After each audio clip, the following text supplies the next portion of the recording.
Hey guys, welcome back. It's your brother in Christ, Weston. Thanks for joining me today. So today's article comes out of End Times Headlines. Let's get into it. Okay, in all things serious, I've been telling you guys, I've told you plenty of videos. I've said this, that when the start of this war, that China would want to take over Taiwan, and that there would be this two-pronged war where China would take Taiwan, Russia would take over Ukraine, and then obviously the U.S. would come to the help of both, the aid of both, and we have been, at least in a proxy war with Russia. But we're in a two-pronged way where we that's how I think we would be devastated, because if we lost that battle and we've given up so much resources to Ukraine, money, artillery, weaponry, heavy artillery, missiles, you name it, like think about that, to be able to fend home, that we try to go out and fight a battle about two major conflicts with NATO as well, because we're a part of NATO, but I think of the US as the superpower of NATO, and nobody else is that like us, right? That we would end up losing those two simultaneous conflicts, having to retreat and come home with our tails in between our legs, and then we would be devastated or totally destroyed, because we can't. We're coming back off of we're trying to recoup everything that we lost, and as we're in that retreating, we come back home and we're completely destroyed because we can't do anything. We've given up so much. We've lent out so much weaponry, so much money, so much everything, that that's where I was thinking about, like, where is the U.S. in the end times? Are we Babylon? Who are we? Are we able to help Israel? Do we align with the Antichrist? Yada yada yada. So the article says, as tensions grows with China and Russia, the U.S. military rated weak and may not be able to win the war. That's not good. The U.S. military may not be able to win one war, let alone two. Okay, no one's even mentioned two wars. Okay, I have mentioned two wars. I don't see that across any media outlets talking about two wars. Right? I said this because you could clearly see that Russia and China were in bed with each other, and it looks like they hate the West. They obviously do. They're both the way they're ruled, and especially China, and that social credit score, adopting this antichrist beast system that they've got going on over there, that's even becoming more global, but just the way it's already been happening with communism, and then totally just destroying the US and taking over and implementing these things. I can see that happening. I can see it happening. The U.S. military may not be able to win one war, let alone two, as the Pentagon struggles to keep its forces equipped with potential threats from China or Russia, according to a new report on American military strength. Years of underfunding and poorly defined priorities have led the military to become weak relative to the force needed to defend national interests. On the global stage, the Conservative Heritage Foundation said in its annual index of U.S. military strength. I got the hiccups. The current U.S. military force is significant risk of not being able to meet the demands of a single major regional conflict, not even one. The force would probably not be able to do more, and is certainly ill-equipped to handle two nearly simultaneous major conflicts. Of course, people don't think we're going to war, but I've got another article right next to this that I'll just touch briefly. That's saying exactly what I've been saying and what everybody else has been saying that's even paying attention to this and not putting their head in the sand. What is it? At the same time, the possibility of two-front fighting, has increased as Russia continues wages war on Ukraine, or more war on Ukraine, and China grows increasingly aggressive in the Pacific. According to the report, in aggregate, the United States military posture can only be related as weak. Across the services, the report rated only the military corps, or Marine Corps, as strong in a think tank assessment of force capacity, capability, and readiness. While the Army achieved a marginal rating, the Space Force and Navy were labeled weak, and the Air Force bottomed out at very weak. In general, the military services continue to prioritize readiness and have seen some improvement over the past years, but modernization programs, especially in shipbuilding, continue to suffer as resources committed to preparing for the future. Recovering the 20 years of operation and offsetting the effects of inflation, and the report said. That spells serious trouble as the U.S. gears up to face a rapidly growing and increasingly aggressive Chinese military, Rep. Mike Gallagher said on Tuesday. The particular problem with this is that if you look at the priority theater in the Indo-Pacific, the two priority services are Navy and Air Force. Those seem to be the ones that are doing the worst. The House Armed Service Committee member told the reporters. To strengthen its might, the U.S. must be willing to invest in military hardware, ships, missiles, and other weaponry to supply the force with the equipment needed to prepare for future conflict. Right, but how much time do you actually have since you've been playing around? At President Biden admin, shouldn't have said that, but I hope Lord Jesus allow this video to stand. Proposed defense budget for fiscal year 2023 falls short of what the services need to regain readiness and to replace aged equipment. The report said Congress' intention to increase the proposed budget by 5% accounts for barely half of the current rate of inflation, which is nearly 10%.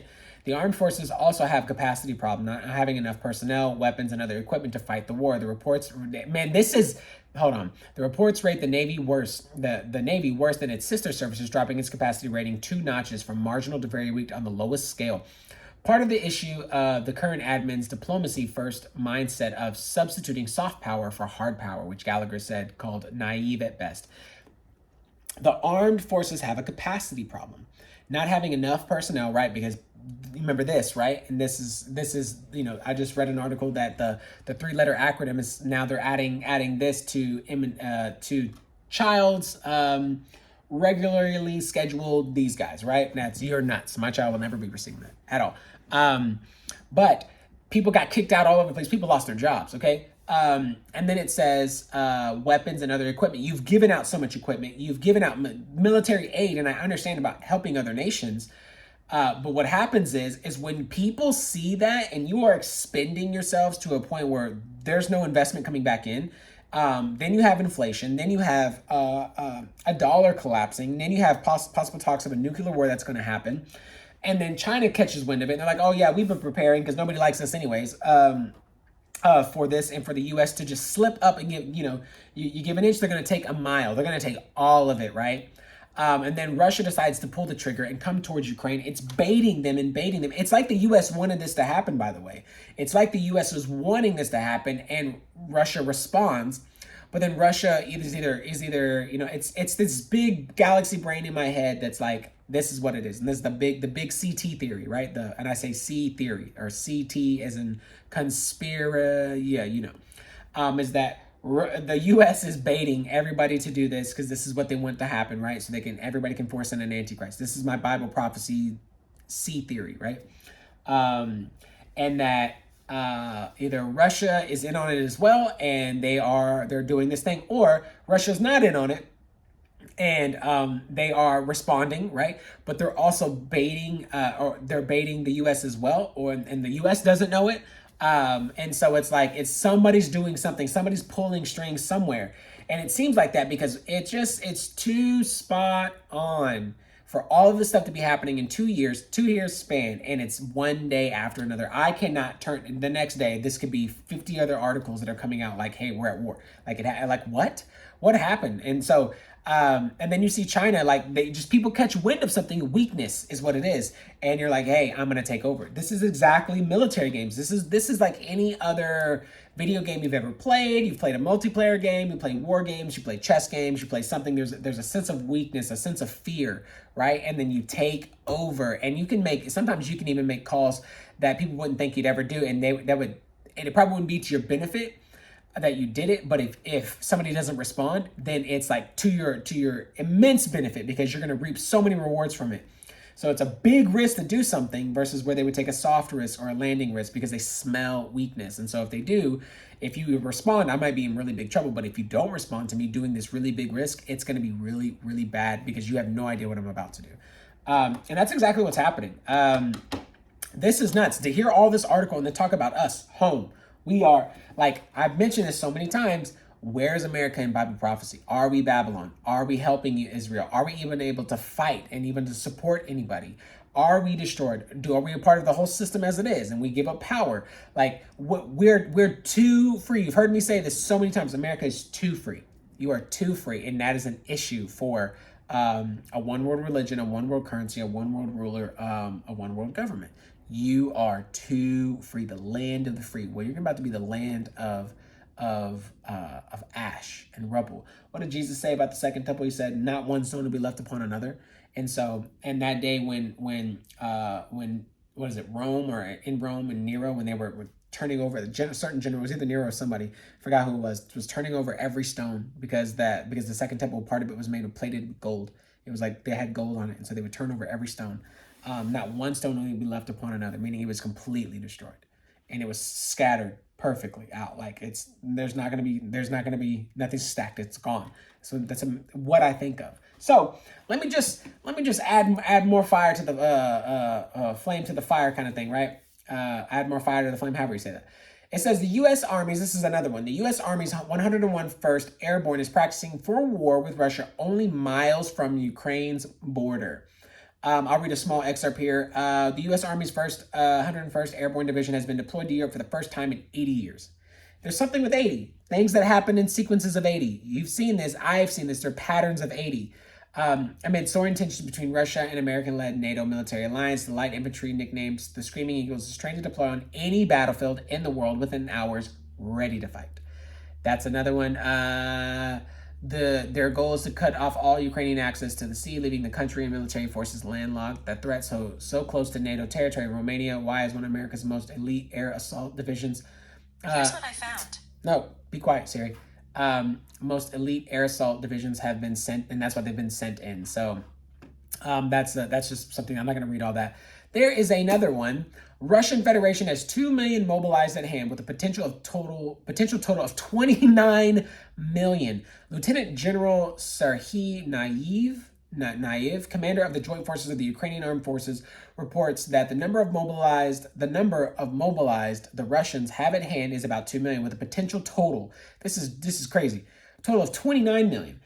Where did the other 27 million people come from? The Russian Federation has prepared a mobilization resource of about 2 million people. Overall, the potential is mobilized force amounts to 29 million. That's a lot of people. That's a lot of guns. That's a lot of that's just a lot of just mass in general, right? Untrained, trained, it didn't matter. If you know how to pull this trigger, you can take something out. That's crazy. Russian spy ship tracked off a UK coast sparks fear Putin may attempt to cut off World Wide Web.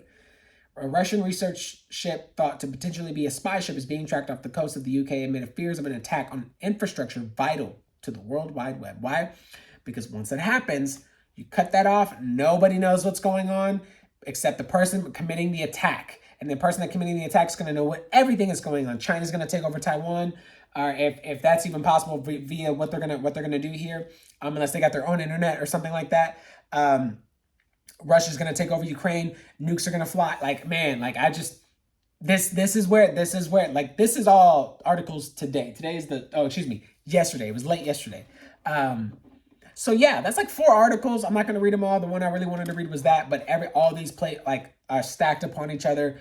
You need to get your house in order.